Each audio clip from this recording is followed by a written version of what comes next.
Bonsoir à tous et merci d'être à l'écoute de cette radio. Au sommaire, le soutien en faveur du président de l'UMS Souleymane Teliko se multiplie après la société civile. Le Forum civil appelle à l'union et à la mobilisation autour du juge Teliko pour sauvegarder l'indépendance de la justice.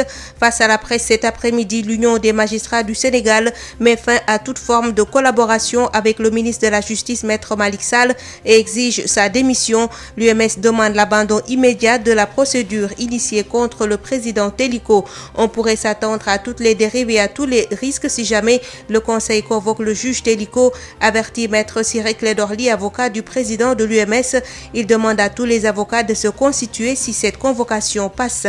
1000 milliards de nos francs, c'est le budget pour la concrétisation du projet Barham City, un projet de modernisation de la cité religieuse Medina Baye. Une enveloppe de 30 millions a été donnée ce vendredi en guise de contribution par Dr Ahmed Khalifa Niasse, qui promet 1 milliard de francs CFA pour soutenir le projet. Testé positif au Covid-19, le président américain Donald Trump ne pourra pas battre campagne sur le terrain. Il doit être en quarantaine entre 10 et 14 jours. Quel impact sur sa campagne électorale et celle de son adversaire Joe Biden? Les précisions de notre correspondant Dambabou à suivre dans cette édition qui sera bouclée par le journal de la santé, édition mise en onde par Pape Abdoulaye Dieye.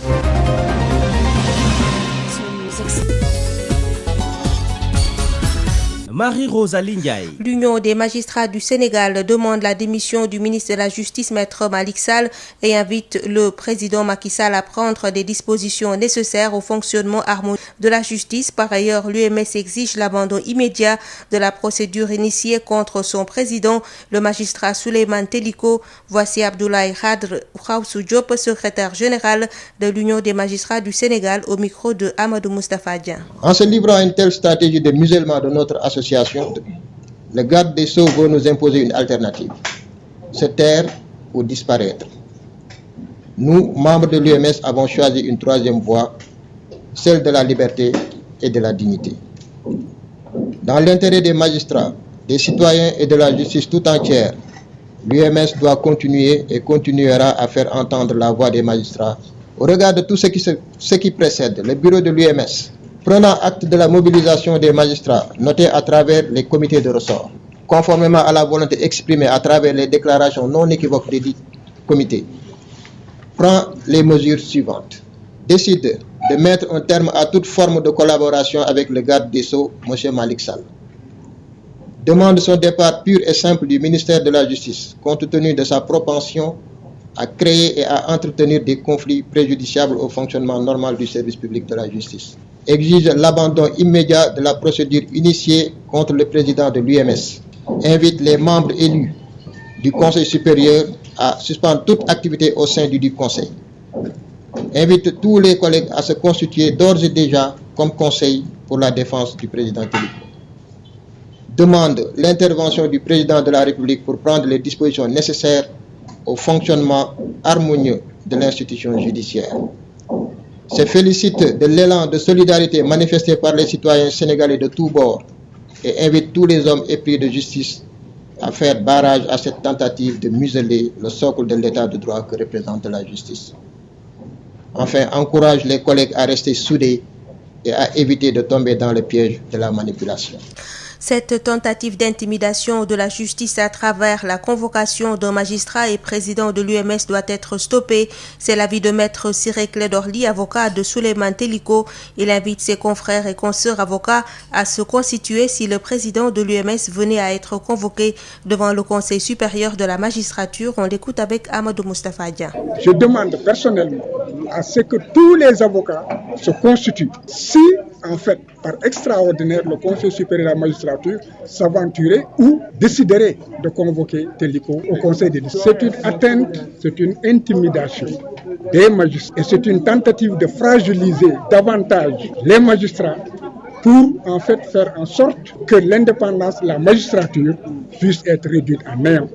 On ne peut pas comprendre qu'un magistrat donne une opinion qui est scientifique et qui concorde avec l'opinion d'une haute cour de justice régionale et qui soit conforme aussi à l'opinion de la cour d'appel de Dakar, qu'on intimide ce magistrat. Cela veut dire que derrière cette intimidation, c'est en fait toute la magistrature qui aujourd'hui est intimidée et qu'on veut fragiliser. Et là, nous ne l'accepterons pas. Je ne peux pas dire ce qui sera décidé, mais j'ose espérer, j'ose espérer que le Conseil ne le convoquera jamais. Parce que si le Conseil le convoque, alors là, en fait, on pourrait s'attendre à toutes les dérives et à tous les risques. Et ce sera simplement au détriment du justiciable sénégalais et ce sera aussi au détriment de la justice sénégalaise. Parce que les magistrats ont des possibilités de riposte et les avocats ne les laisseront pas partir seuls. Il faut que cela soit effectivement compris d'ores et déjà. Les organisations aussi des droits de l'homme ne les laisseront pas aussi fragiliser. Donc, aujourd'hui, il faudrait que l'exécutif se ressaisisse. Il faudrait que l'exécutif sache que ce n'est pas opportun, qu'il sache aussi que ce n'est pas dans l'intérêt de la justice. L'exécutif est une autorité, la justice est une autorité, l'Assemblée nationale est une institution, une autorité. Alors, il faudrait qu'on laisse à chaque autorité son indépendance, surtout au ministre de la Justice de se ressaisir avec le Conseil supérieur de la magistrature et d'arrêter. Pour sa part, le Forum civil estime inappropriée cette convocation du magistrat Souleymane Teliko devant le Conseil supérieur de la magistrature. Birahim Seck, coordonnateur du Forum civil, interpelle le président Macky Sall et demande au ministre de la Justice d'arrêter cette procédure qui ne fait qu'accentuer des tensions au sein du système judiciaire. Le voici au micro de Amadou Moustapha Dia. À ce stade, au moment où nous sommes dans une période de pandémie, au moment où, dans un contexte où le gouvernement a décidé de lancer un plan, d'élaborer un plan de relance économique. Nous avons besoin aujourd'hui d'une sérénité au niveau de la justice. Nous avons besoin de réformes. Le président l'a dit, il a besoin de réformes. La réforme également doit commencer au niveau de la justice. La réforme doit commencer d'abord à interpeller son ministre de la Justice à arrêter immédiatement ses agissements contre l'UMS, l'Union des magistrats sénégalais, d'arrêter ses agissements contre le système judiciaire sénégalais, d'arrêter également ses agissements contre M. Souleymane Teliko. Qu'est-ce que M. Souleymane Teliko a dit de grave? Ce que la CEDEAO n'a pas dit. Qu'est-ce que M. Souleymane Teliko a dit de grave? Que la décision de justice sur la Khalifa Sall n'a pas dit. Il faut impérativement qu'il y ait une sérénité. C'est pourquoi nous invitons encore une fois tous les magistrats à s'unir autour de l'UMS, à s'unir autour de Souleymane Teliko, à s'unir pour qu'on ait une indépendance et une autonomie de la justice et défendre fondamentalement le système judiciaire sénégalais. Sinon, on va dans des confrontations où le peuple sénégalais également sera perdant. Donc on interpelle le président de la République d'agir très rapidement pour que son ministre de la Justice arrête ses agissements. Sud FM, l'info, c'est ici. Rebondissement dans l'affaire des 79 familles de Ouakam Terme Sud après leur délogement forcé par la DSCOS. Des concertations ont eu lieu cet après-midi avec le collectif des habitants Guy Marius Sagna et le maire de Mermoz Sacré-Cœur Barthélémy Diaz pour une solution définitive, une proposition allant dans le sens de l'octroi à chacune des 79 familles concernées. Un toit au niveau de Terme Sud a été proposé aux autorités. Les précisions de Alassane Anne, coordonnateur du collectif des habitants du Terme Sud, joint par Birama Ndiaye. Cet après-midi, nous avons eu une rencontre conjointe entre M. Guy Marius Sagna, responsable moral du FRAPP, M. Barthélémy Diaz, maire de Sacré-Cœur Mermoz, et moi-même, coordonnateur du collectif des habitants du Terme Sud. Donc, à l'issue de cette rencontre, chacun de nous a dégagé une ligne de conduite pour trouver une solution définitive, ce qu'il est convenu d'appeler aujourd'hui la désolation nationale. Des solutions ont été proposées aux autorités de l'État pour essayer de trouver, un règlement définitif. En fait, il est question aujourd'hui de trouver les voies et moyens de remettre à chaque famille, chacune des 79 familles, un toit au niveau du quartier Terme Sud de Ouakam où ils ont toujours élu domicile. Donc, la manière, la faisabilité, tout est laissé à l'étude des décideurs. Le chef de l'État a été interpellé et nous attendons sa réaction. Oui, Barthélémy a fait une proposition allant dans le sens de l'octroi à chacune des familles une maison par les autorités de l'État, dans des conditions qui seront fixées par les décideurs. Maintenant, il a lancé un appel au chef de l'État et nous attendons incessamment dans les tout prochains jours la réponse. Le khalife général de Medina Baye a besoin de 1000 milliards de nos francs pour la réalisation de son projet dénommé Barham City. Objectif participer à l'élargissement et à la modernisation de Medina. Dr Ahmed Khalifa Niasse promet d'y injecter 1 milliard de francs CFA. Ce vendredi, il a envoyé une délégation qui a remis 20 millions en liquidité au khalife Cheikh Mohamedou Mahi Niasse. Arabi Niasse, fils de Dr Khalifa Abba Khalifa Niasse, est au micro de Mamadou Kamara. Donc nous sommes venus à Medina Baye où nous avons été reçu par le Khalif, Cheikh Mohamedou Mahi Ibrahim Niasse. Je suis venu de Dakar avec une délégation composée de notre grand frère aîné Cheikh Ibrahim Niasse, dit Baye, ainsi que de mon frère Cheikh Omar Niasse et du porte-parole Seydina Ndiaye. Donc nous sommes venus pour satisfaire une promesse et un engagement qui a été pris par M. Ahmed Khalifa Niasse auprès de la Hadara de Medina Baye. C'est un engagement afin d'assister le Khalif qui, vous le savez, vient d'engager un grand chantier qui engage toute la communauté niassène de Léona et de Medina Baye, mais aussi toute la Oumma islamique, à savoir l'élargissement de la cité de Medina Baye et la construction de la nouvelle cité de Barham City avec un budget prévu de 1000 milliards. Notre père donc a tenu à prendre un engagement ferme de participer à hauteur de 1 milliard de francs CFA pour le projet et donc un engagement qu'il a tenu à concrétiser immédiatement par l'envoi d'une première tranche de 100 millions dont 20 en liquide qui ont été remis momentanément au Khalif Cheikh Mohamedou Mahi Ibrahim Niasse qui a lui-même apprécié le geste, qui a aussi rappelé les relations personnelles qui le lient au Dr Ahmed Khalifa Niasse, relations notamment qui sont personnifiées par son aîné Baye Mahi Ibrahim Niasse, dont la mère n'est autre que la sœur utérine de notre père Ahmed Khalifa Niasse, Seyda Salma Niasse. C'est ce lien qui vient encore renforcer les liens familiaux déjà existants entre Medina Baye, Léona Niassène, et c'est ce que nous sommes venus aujourd'hui manifester. Un acte vivement salué par Cheikh Mohamedou Mahi Niasse, le khalife général de Medina Baye, qui soutient que Léona Niassène et Medina Baye sont liés par l'histoire. Inondation aux parcelles assainies de Keur Massar à l'unité 14 sur 200 maisons. Plus d'une cinquantaine sont libérées des eaux suite à la demande des populations. La sous-brigade d'hygiène de Rufisque qui a effectué une descente pour procéder à la désinfection, désinsectisation et délarvation des habitants qui réclament une canalisation pour mettre fin aux inondations de Nizia Sambou. À l'image des unités 3 et 9, l'unité 14 des Parcelles Assainies a aussi été fortement touchée par les inondations. Dame Sey, délégué du quartier unité 14 de la commune de Djakhaï, parcelle Niakoulrap. Les inondations ont causé d'énormes dégâts au niveau de notre quartier de l'unité 14. Bon, il y a des familles, des ménages coincés qui n'arrivaient pas à sortir. Même le jour de la Tamkharit, certains ménages ne pouvaient pas même aller au marché pour régler leurs problèmes de dîner de Tamkharit. En plus de cela, au niveau des ruissellements, le mélange d'eau et d'ordures, là aussi, tout est mélangé avec l'eau. Une situation qui a occasionné des maladies. Babacar Barry témoigne. Tout le monde est tombé malade dans cette maison. Ma femme est là, sa grande sœur est là. Elle était malade, on l'a hospitalisée. Il y a mon fils qui était malade.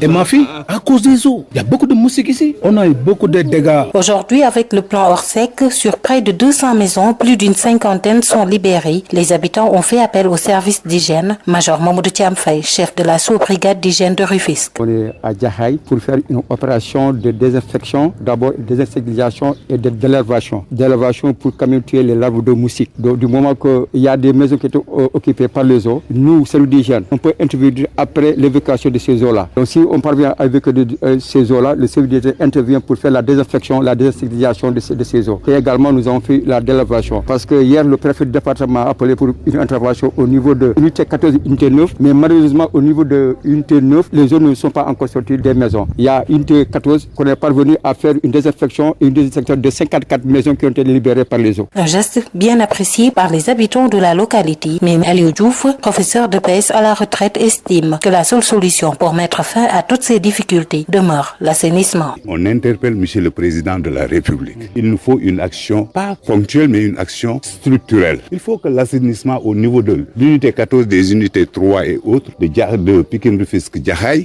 que ça se fasse. Sinon, les problèmes vont demeurer. Ici, la solution, la seule qui s'impose, c'est de faire des assainissements. Djakhaï, Denisia Sambo pour Sud FM. Sud FM vous transporte partout au Sénégal et dans le monde. Sud International. Au Burkina Faso, le président de l'Union pour le progrès et le changement UPC, principal parti d'opposition dans le pays, Zéphirin Diabré, ainsi que l'ancien premier ministre Isaac Zida, ont déposé ce vendredi à la Commission électorale nationale indépendante leur candidature à la présidentielle du 22 novembre. Le célèbre avocat Ambroise Farama a aussi déposé son dossier en fin de journée. Sadio Mané a été testé positif à la Covid-19 et a été placé en quarantaine selon les réglementations en vigueur, explique Liverpool dans un communiqué. L'attaquant qui a débuté et marqué lors de la victoire 3-1 de Liverpool lundi face à Arsenal a présenté des symptômes mineurs, mais se sont globalement en bonne santé, ont révélé les Reds. Donald Trump testé positif au Covid-19, une tournure qui risque d'impacter son agenda politique en perspective de la présidentielle américaine du 3 novembre 2020. Le président américain ne pourra pas battre campagne sur le terrain, ce qui est un désavantage selon Dambabou. Il estime que cette situation ne profite pas forcément à son adversaire Joe Biden. Dambabou s'est entretenu avec Adama Ndione. Allô Dambabou, bonsoir. Bonsoir Adama. Oui, Donald Trump a annoncé ce 2 octobre être positif au Covid-19 ainsi que sa femme. Qu'est-ce qui s'est passé exactement? Ce qui s'est passé, c'est que hier, Donald Trump, effectivement, tard la nuit, a annoncé qu'il était infecté et qu'il était positif à la Covid-19. Mais tout de suite, tout le monde a pensé à ce qui s'est passé la veille parce que une de ses assistantes au plus haut niveau, qui a passé beaucoup de temps avec lui pour préparer le débat avec Joe Biden et qui a voyagé avec lui dans son hélicoptère et qui a voyagé avec lui aussi dans son avion, avait annoncé, cette dame-là, qu'elle était positive au Covid.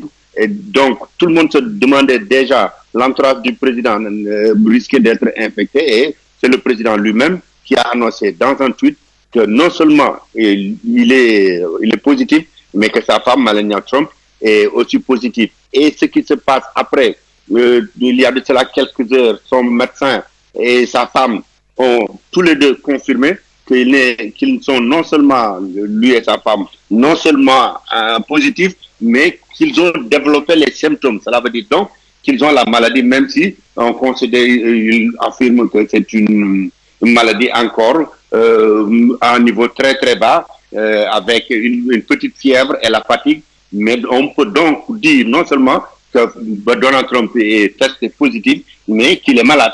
Mais est-ce que c'est grave? Il reste toujours chez lui, à sa résidence, au niveau de la Maison Blanche. Son médecin considère qu'il n'a pas à aller à l'hôpital pour le moment. Mesdames, quel impact cela risque d'avoir sur son agenda politique en perspective de la présidentielle prévue ce 3 novembre? Bon, l'impact s'est fait sentir immédiatement. Sa campagne vient de sortir un communiqué pour dire que tous les événements qui étaient prévus avec la présence du candidat sont transformés maintenant en virtuel.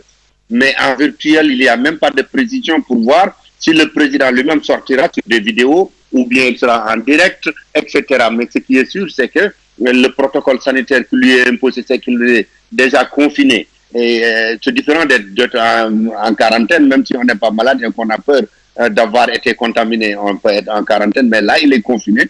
Non seulement il reste chez lui, mais il n'y a pas beaucoup de monde qui peuvent avoir accès à lui, à part son médecin et certains autres. Donc, immédiatement, c'est un impact important sur sa campagne, d'autant plus que lui, il avait considéré qu'il ne ferait pas d'événements virtuels et qu'il allait organiser des méga meetings, etc. Et ensuite, l'autre impact, surtout, qui est le plus important, comme tout le monde considère qu'il n'avait pas bien réussi le premier débat, il attend le deuxième débat probablement, prévu le 15 octobre, et il doit être en quarantaine entre 10 et 14 jours. Donc, il est peu probable que ce débat-là, le deuxième, soit organisé. Ce qui se passera entre-temps, on ne le sait pas, mais c'est un impact important. Impact important, donc avantage ou désavantage, dame? Bon, c'est vrai que Donald Trump tenait absolument à avoir les deux débats pour rectifier probablement ses erreurs lors du débat du mardi dernier. Il y a cela, mais ce n'est pas aussi simple que ça pour Biden. Ce n'est pas immédiatement un avantage pour lui, parce que vous savez, comme c'est une question de maladie, c'est une question humaine, et Biden lui-même était obligé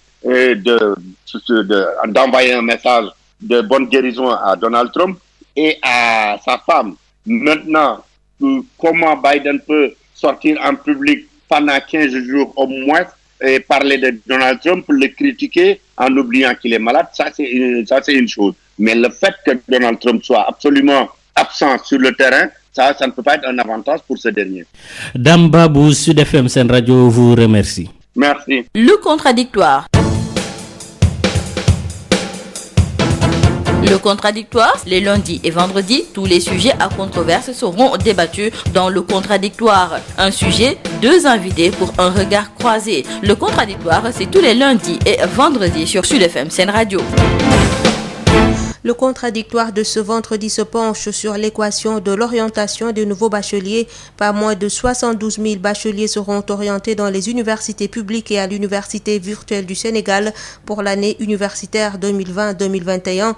Les universités n'ont pas la capacité de les accueillir et cela va aussi impacter la qualité des enseignements. C'est ce que nous dit le professeur Yankoba Seydi, enseignant-chercheur à l'UCAD et ancien coordonnateur du syndicat autonome de l'enseignement supérieur Dakar. Il répond aux questions de Ndeye Marim Ndiaye. Professeur Yankoba Seydi, bonjour. Vous êtes enseignant-chercheur à l'Université Cheikh Anta Diop de Dakar et ancien coordonnateur du SAES section Dakar. Le chef de l'État, Macky Sall, a annoncé lors du Conseil présidentiel sur la relance de l'économie que tous les nouveaux bacheliers seront orientés dans les universités publiques. Selon vous, est-ce faisable? Tout le monde sait que nos universités ont dépassé de très loin leur capacité d'accueil, et ça c'est depuis des années, hein. Voilà, c'est pas cette année, c'est même pas l'année dernière.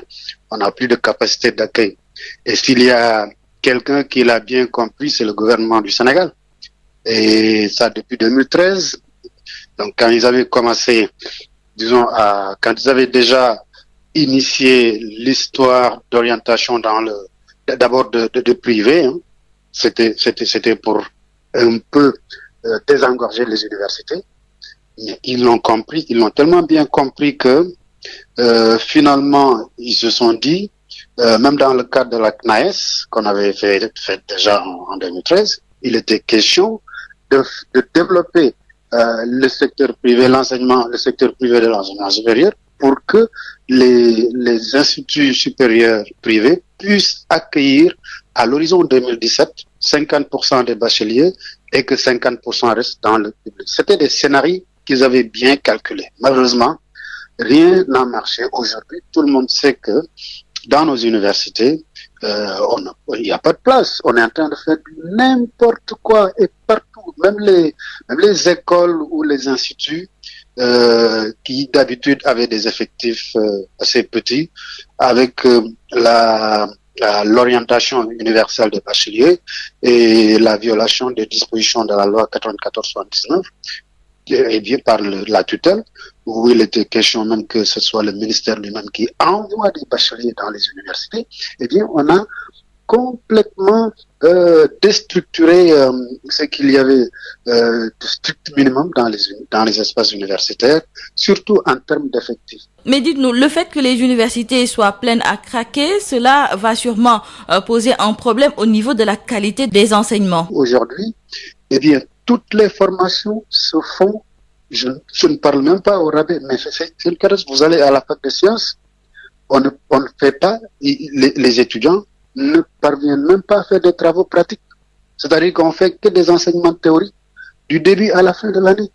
Pourquoi? Parce que il y a un nombre qui ne permet pas que des travaux pratiques se fassent. En plus de cela, eh bien, même le petit matériel, les intrants qui permettent de faire ces travaux pratiques-là n'existent pas. Ça veut dire que le gouvernement ferme les yeux sur ce qu'il sait déjà, sur la catastrophe qu'il y a dans nos universités, mais ce qui l'intéresse en réalité, c'est qu'on dise oui, les universités ont pris tous les bacheliers. Même lui qui avait compris que les universités n'avaient plus de capacité d'accueil, et au point qu'il ait décidé que certains de ces bacheliers doivent aller dans le privé, il revient sur cette décision, il remet maintenant tout le monde dans le circuit public, sachant qu'il n'y a absolument aucune capacité d'accueil.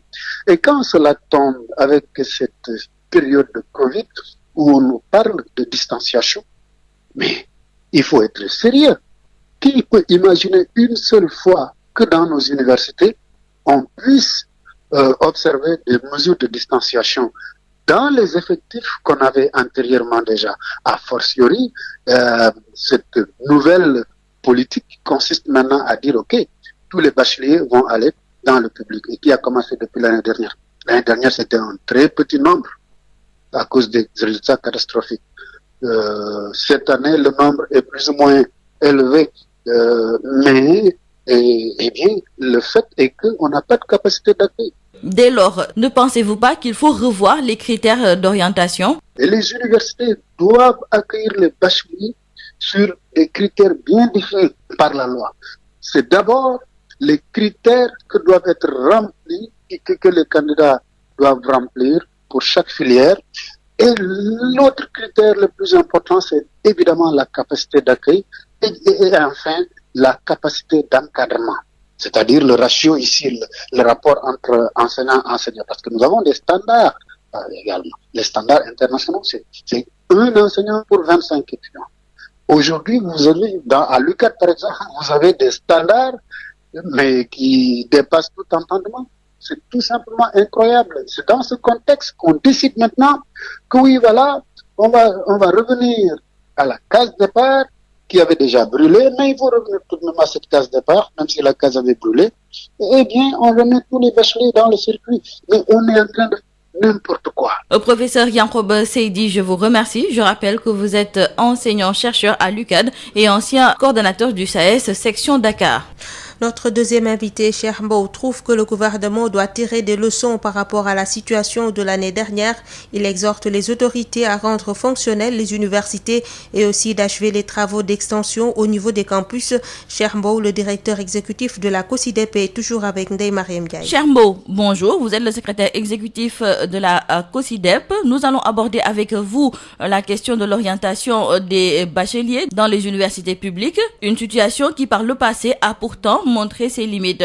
Est-ce que pour cette fois-ci, ce sera la bonne? Oui, il faut dire que l'annonce du chef de l'État d'orienter tous les bacheliers dans les universités publiques est évidemment une source d'espoir pour ces jeunes, de stabilité sociale pour le pays, mais aussi de cohérence face à l'ambition du Sénégal de disposer de ressources humaines de qualité et en quantité pour faire face aux multiples défis de développement.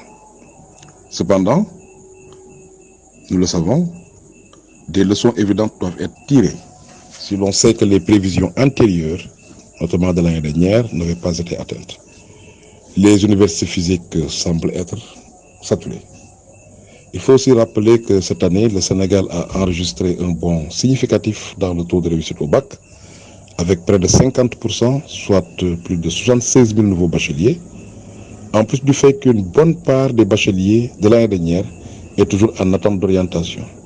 Cela fait un nombre important d'étudiants à devoir orienter. En conséquence, l'ambition du président de la République réclame que toutes les universités du Sénégal soient fonctionnelles, que tous les chantiers d'extension des campus sociaux et pédagogiques soient achevés et que l'État renforce le corps professoral. Et pour ce qui est des universités virtuelles qui vont capter l'essentiel des étudiants, est-ce que la qualité sera de mise? Mais mieux, l'option de devoir compter sur les universités virtuelles devrait à notre avis s'appuyer sur une étude sérieuse en vue de tirer les leçons évidentes de l'expérience très mitigée de notre pays. En effet, nous considérons que la qualité de cette offre dépend de plusieurs conditions. Il faut déjà que les étudiants soient équipés d'ordinateurs avec une connectivité permanente et disponible partout dans le pays, que les espaces dédiés soient aménagés, que le taux d'encadrement des étudiants soit amélioré par la mise à disposition d'un nombre suffisant de professeurs et que des efforts substantiels soient faits dans la planification des enseignements et la rationalisation des rythmes universitaires en rapport avec les partenaires sociaux. Cheikh Mbow, je vous remercie. Je rappelle que vous êtes le secrétaire exécutif de la COSIDEP. Sud FM chez vous, à tout instant. Yotox anti-moustique pour le corps, les vêtements, les rideaux et draps vous protège contre les moustiques chez l'adulte et l'enfant. Val d'Afrique vous offre votre journal de la santé. Bonjour à tous. Inauguration du nouveau poste de santé de Ndombil à Meouane, une commune du département de Tivaouane. Un ouf de soulagement des populations de cette localité enclavée, une zone où la Covid-19 a connu un net recul. Babacar Sow. Inauguration du poste de santé de Ndombil à Meouane, une commune du département de Tivaouane. Un maillage de la carte sanitaire dans la zone pour la prise en charge médicale des populations. C'est ce que dit Barniaï, le maire de la localité. Des populations qui faisaient à peu près 12 km pour se soigner. Une des raisons principales pour l'érection de la structure sanitaire construite à plus de 60 millions CFA. Barniaï, le maire de la commune de Meouane. L'inauguration du poste de santé, nous avons érigé à Ndombil dans une logique de réussir un maillage parfait du territoire communal en termes de prise en charge médicale de la population. Avant l'érection de ce poste de santé, les gens faisaient 12 km pour se rendre au poste le plus proche, ce qui n'était pas une chose qui permettait une meilleure prise en charge de leurs préoccupations dans le domaine de la santé. Et nous avons estimé que, compte tenu de son niveau d'enclavement, mais également de l'importance de la population, mais également du nombre important de villages qui polarisent, il était devenu quand même une quasi-nécessité de construire ce poste de santé pour un montant approximatif de 66 millions de francs CFA, compte tenu des équipements et d'un certain nombre de commodités que nous avons bien voulu mettre en place. Une occasion pour l'ICP de ce nouveau poste de santé de dresser un bilan de la Covid-19, une pandémie qui a enregistré un net recul dans la zone grâce aux efforts du maire et des jeunes. Massamba Manga, ICP de Meouane. Par rapport à la pandémie, on a eu à avoir cas positif. Heureusement, on a fait par rapport à la surveillance épidémiologique, on a pu détecter le cas précocement et la prise en charge était faite. Par rapport aux mesures barrières, avec l'association des jeunes ainsi que les appuis que le maire avait fait, dès l'apparition du premier cas, le maire nous avait convoqué tous les 5 ICP de la commune pour élaborer un plan de riposte au niveau de la commune de Meouane. Et cette riposte a été bénéfique parce que durant toute la période de la pandémie, on a enregistré 2 cas positifs au niveau de la commune de Meouane. À part ça, depuis lors, on est en train de poursuivre la surveillance et d'assurer la prise en charge par rapport aux affections qui sont présentées ici. Tivaouane, Babacar Sow pour Sud FM. Don de matériel composé de 5 respirateurs de Dipuod au ministère de la Santé. Après une contribution financière de 200 millions, l'entreprise poursuit ses opérations force Covid-19 en appuyant le secteur de la santé. Un don qui peut contribuer à réduire considérablement le nombre de cas graves et de décès, selon le secrétaire général du ministère de la Santé et de l'Action sociale qui a réceptionné ce lot de matériel. Alassane Bang au micro de Adam John. Ils sont venus nous remettre un don extrêmement important composé de 5 respirateurs. Dipuod a déjà contribué dans le cadre du fonds Force Covid à hauteur de 200 millions. Mais depuis de nombreuses années, appuie le secteur de la santé à travers des actions menées dans les différents territoires du pays. Tout cela mis ensemble nous permet aujourd'hui de développer un partenariat assez fort avec cette entreprise qui est reconnue de par sa contribution à l'économie nationale. Le matériel que nous avons reçu nous permet de renforcer les équipements destinés à la prise en charge des cas graves. Cela nous permet de réduire, de supprimer les cas de décès. C'est tout pour aujourd'hui. Merci de nous avoir suivis. Biotox anti-moustique pour le corps, les vêtements, les rideaux et draps vous protège contre les moustiques chez l'adulte et l'enfant. Val d'Afrique vous a offert votre journal de la santé.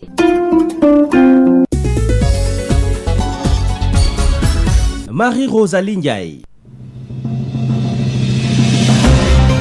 22h passées de 33 minutes, c'est la fin de cette édition. Je vous rappelle les titres. Les soutiens en faveur du président de l'UMS Souleymane Teliko se multiplient après la société civile. Le Forum civil appelle à l'union et à la mobilisation autour du juge Teliko pour sauvegarder l'indépendance de la justice. Face à la presse cet après-midi, l'UMS met fin à toute forme de collaboration avec le ministre de la Justice, Maître Malick Sall, et exige sa démission. L'UMS demande l'abandon immédiat de la procédure initiée contre le président Teliko. On pourrait s'attendre à toutes les dérives et à tous les risques si jamais le Conseil convoque le juge Teliko, avertit Maître Ciré Clédor Ly, avocat du président de l'UMS. Il demande à tous les avocats de se constituer si cette convocation est passée. 1000 milliards de nos francs, c'est le budget pour la concrétisation du projet Barham City, un projet de modernisation de la cité religieuse Medina Baye. Une enveloppe de 20 millions a été donnée ce vendredi en guise de contribution solution par Dr Ahmed Khalifa Niasse qui promet 1 milliard de francs CFA pour soutenir le projet. Testé positif au Covid-19, le président américain Donald Trump ne pourra pas battre campagne sur le terrain. Il doit être en quarantaine entre 10 et 14 jours. Le journal de la santé a complété cette édition mise en onde par Papa Abdoulaye Dieye. Merci de nous avoir suivis et tout de suite votre émission Almine Bar en compagnie de Oustaz Alioune Baye et Imam Seck.